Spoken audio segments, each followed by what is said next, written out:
a ceremony in Ireland? Or how's that Yeah, that's a good question. Actually, Coach Frost just told me the other day we need to talk about it, so we haven't decided yet.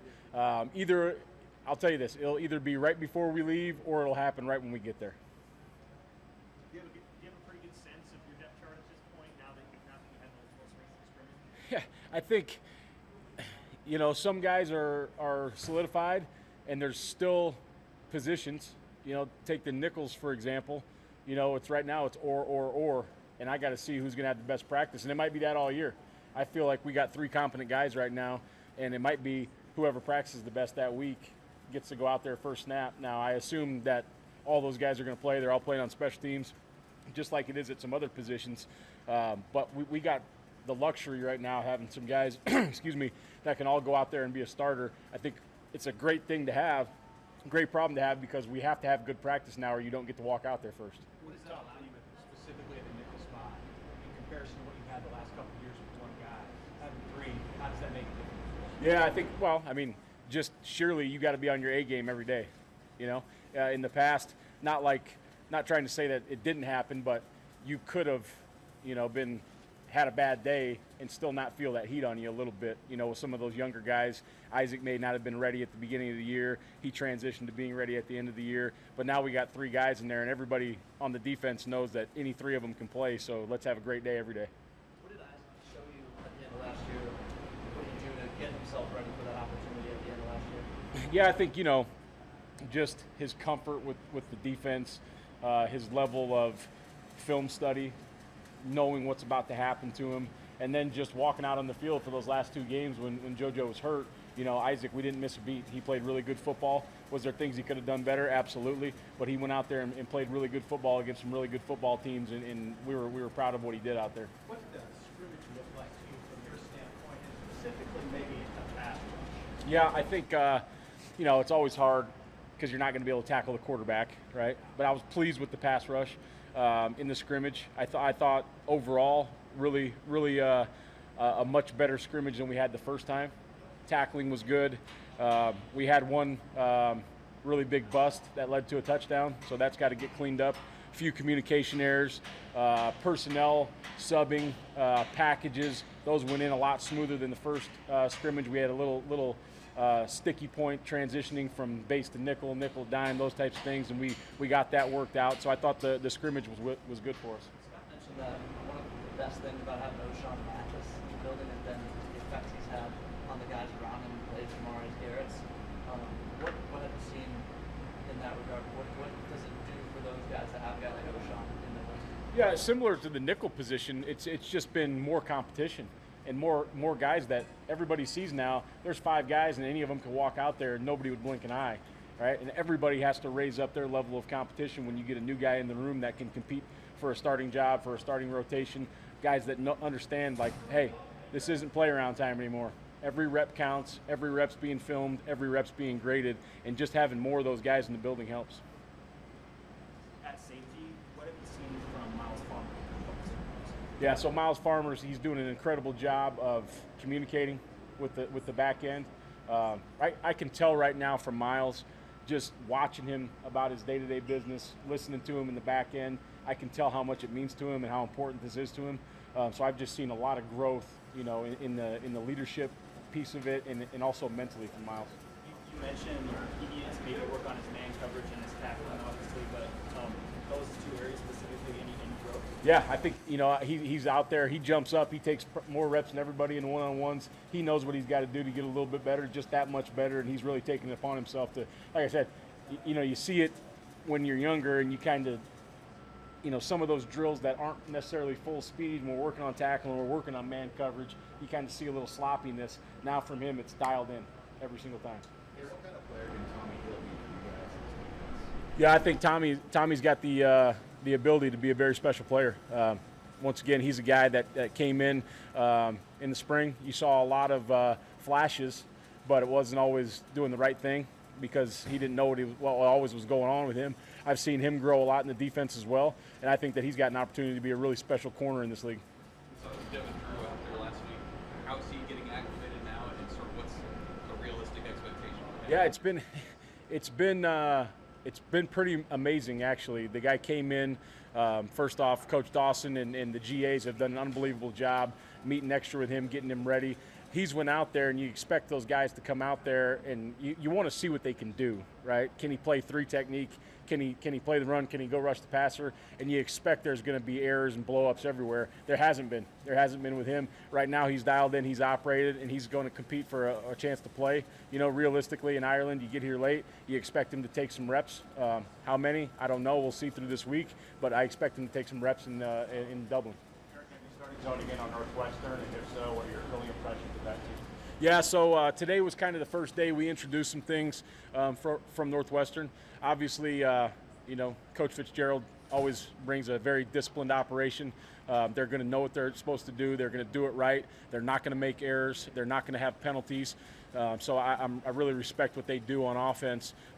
You know, also they have one of the best tackles in the league, and they've got a running back that's really good. So I expect them to come out and try to run the ball and be physical. And their quarterback's now got a lot of experience in this league too. So I think that he's going to be able to deliver the ball where it needs to go. But I got a lot of respect for their team. Any chance from the outside in, camps appear to kind of drama-free from the defensive side? Has it felt that way? Gosh, I don't know if I've ever thought about that, but there hasn't been a ton of drama. There hasn't been a lot of things for me to manage. There hasn't been a lot of issues come up, and like I told you guys before, I like our team right now a lot, and just not even from the players, the ability that way. I just like our team, the way guys work, the way guys compete, the way they understand this is a business. I just like where their heads at, and I think that you know, we got a really good football team that plays together. The roster limitations, given it's a Big Ten game, how difficult is that, especially when you have all these guys here and you're going to have to make some hard decisions, good decisions maybe, but it might be the toughest to get down to them. Well, I mean, the good thing is we get to bring them all over, right? So, you know, it's not like you got to go over with 74 and then hope it works out. You're going to get over there with your 110 or however many they allow us to bring. And so if somebody gets hurt or somebody, you know, blows up, we have the opportunity to switch them out. But that'll be a hard decision. You know, I think you got it down to, you know, maybe 80 that are going to play or going to play on special teams. So there's really a hard decision on, you know, that last 10 or something like that. And then, you know, there's going to be some redshirt guys and those types of things. But it'll be hard to get that last, you know, 4 or 5 or 6 guys limited down. Do you think that goes up until game time, or do you know that going in? Like, No. do you know that when you go? No, that'll go up to game time. Once again, a lot of it has to do with special teams. You know, if somebody is needed on special teams and we got to bring them up, maybe that, you know, that third corner, just an example, I don't need, you know, maybe that, you know, the third corner, the fourth corner, maybe he's there right now, but it's a close battle and he's not on teams and we need to bring another guy up to play teams, he's going to have to be that fourth corner, you know what I mean, or linebacker or nickel or however it works out. So those are going to be some probably up until Thursday before the game. Eric, you talked about Nash and Stephon, that competition. How's that looked in the last few days? Yeah, I think, you know, both of those guys, once again, they have earned the right to be on the field in Dublin. Who's going to walk out there first? Who's going to play more snaps? I don't know. You know, and both of them have a really good skill set, a little bit different skill set. You know, Nash plays with a ton of power. You know, Stephon can get on the move and do some of those things, but those guys have done a really nice job in camp, and we're all going to see both those guys playing a lot of Big Ten football. Where is Blaze Gunnerson at for, you know, a few years ago? Yeah, I mean, Blaze Gunnerson's a guy that, you know, he had some injuries early in his career. Took him a little bit longer, but he's in a really good place right now, and he's another guy. Does he deserve to play? Absolutely. He's going to play reps. You know, we got you know, a lot of guys on that edge that can go, but Blaze had a really good scrimmage. You know, he had a really good scrimmage. He made some really nice plays. He had a great effort to the football. So I couldn't be more proud of where Blaze is at right now. Is it a challenge when you've got so much depth with that edge spot to work in guys like Blaze and Jamari to make sure you're getting the reps and you're getting in the middle? Yeah, I think that's always a challenge, and it's always a management piece of the puzzle, right? And you gotta, like I said, those guys have earned reps. It's not like we're giving them reps just to be, hey, nice guy. Those guys have earned the right to be on the football field. So Coach Dawson and myself, you know, upstairs and downstairs are going to have to manage that a little bit throughout the game. How many guys do you think you can play at safety and feel good about being out at safety? You know, I think there's at least 4, probably 5 that we feel good about being in the football game. Safety's a little bit harder to rotate. You want to get some fresh legs in there, a little harder to rotate than on the edge because there's so much stuff going on. But there's definitely a lot of guys that can get in the game, and those guys need to play on special teams as well. Did it surprise you that Omar Brown was able to acclimate as quickly as he one of those 4 or 5? Yeah. Yes, he is, and no, it did not surprise me. The guys play a lot of football. He's a 1AA All-American or however, whatever awards he won. He's played a lot of football, and the transition was not hard for him. He's a smart football player, and he just wants to be on the field. So he was willing to do whatever, learn whatever we need him to learn. He's learned a lot of spots for us in the different packages, nickels and dimes and bases. So he's a really good addition to the football team. Now with school in session, how things change for you guys? When you guys get accomplished at practice, there's more on these guys' plates. I don't think school starts till next week. Yeah, so it's good for me right now.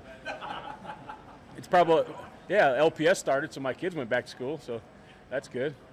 But I think, school's actually starting while we're in Ireland, so I think that'll be a little bit of a piece of the puzzle that needs to get managed. I know we're bringing some academic support people over to help them get through their classwork that they need to get done, but that will be a little bit more of the puzzle. Right now, it's great because we have a ton of time as a staff. We have a ton of time with the guys. Now, once school starts, we'll get into that 20-hour rule, and you just get less time to sit and watch film and do all the kind of things. Maybe you get a good viewpoint on how the offense is progressing.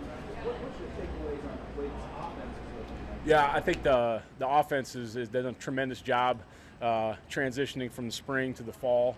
I know in springtime they wanted to get the new offense put in, and there was a lot of stuff getting thrown at those guys, and now it's the second time through for them, and they've done a really good job. They've given us some really tough looks, both in the pass game and the run game, formationally, motion stuff. So it's been great for us because we've got to look at a lot of different things. There shouldn't be anything that anybody throws out there where we're like, oh man, we don't know how to fit that, or we don't know how to line up to that formation, because our offense has done a great job with giving it to us. And they got a ton of playmakers over there too, so I'm excited to watch those guys get the ball in their hands and run around when it's not us trying to tackle them, somebody else. Yeah, I think first off, those running backs are doing a really good job, and it's hard for me to even know who's in the game because they're all hitting it so hard and they're making good runs. Trey Palmer's done an excellent job making plays. Travis Vokalek's a matchup nightmare. They just got a lot of weapons all over the field.